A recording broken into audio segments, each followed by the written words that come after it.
नागपुरात स्पा सेंटरच्या आड सुरू असलेल्या अनैतिक देह व्यवसायाचा पोलिसांनी पर्दाफाश केलाय। बेलतरोडी परिसरात टाकलेल्या छाप्यात संपूर्ण रॅकेट उघडकीस आलाय।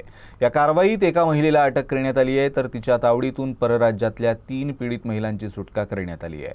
मनीषनगर परिसरातील 7C वेलनेस स्पावर गुप्त माहितीच्या आधारे ही कारवाई करण्यात आली। पोलिसांनी प्रथम बनावट ग्राहक पाठवून प्रकाराची खात्री केली। त्यानंतर पथकाने छापा टाकताच स्पा सेंटरमध्ये देह व्यापार सुरू असल्याचं उघडकीस आलं। या प्रकरणात पोलिसांनी सोनम सौरभ अडीनगेला अटक केली आहे। प्राथमिक तपासात आरोपी बाहेरच्या राज्यातील गरीब महिलांना पैशांचा आमिष दाखवून या व्यवसायात ढकलत असल्याचं समोर आलं आहे। कारवाई दरम्यान पोलिसांनी 3 पीडित महिलांची सुटका केली असून त्यामध्ये एक महिला ओडिसातील तर 2 महिला संभाजीनगर येथील आहे। सुमारे 20 दिवसांपूर्वी त्यांना नागपुरात आणल्याची माहिती आहे। घटनास्थळावरून पोलिसांनी 5,000 रुपये रोख रक्कम आणि सुमारे 10,000 रुपयांचा मोबाईल जप्त केला आहे। या प्रकरणी संबंधित कलमानुसार गुन्हा दाखल करण्यात आला असून पुढील तपास सुरू आहे।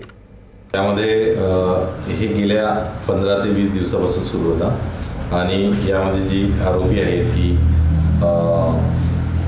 प्रधानमंत्री आवास योजना पोलीस ठाणे वाटोळा नागपूर शहर येथील आहे आणि ही या मुलींना गेल्या 15 ते 20 दिवसापासून सोबत ठेवून होती। तिथेच त्या राहत होत्या, तिथेच त्यांचा मुक्काम होता आणि तिथेच त्या वर्किंगमध्ये पण होत्या। काय प्रलोभन दिला होता जे पीडित आहे, का प्रलोभन दिलं होता?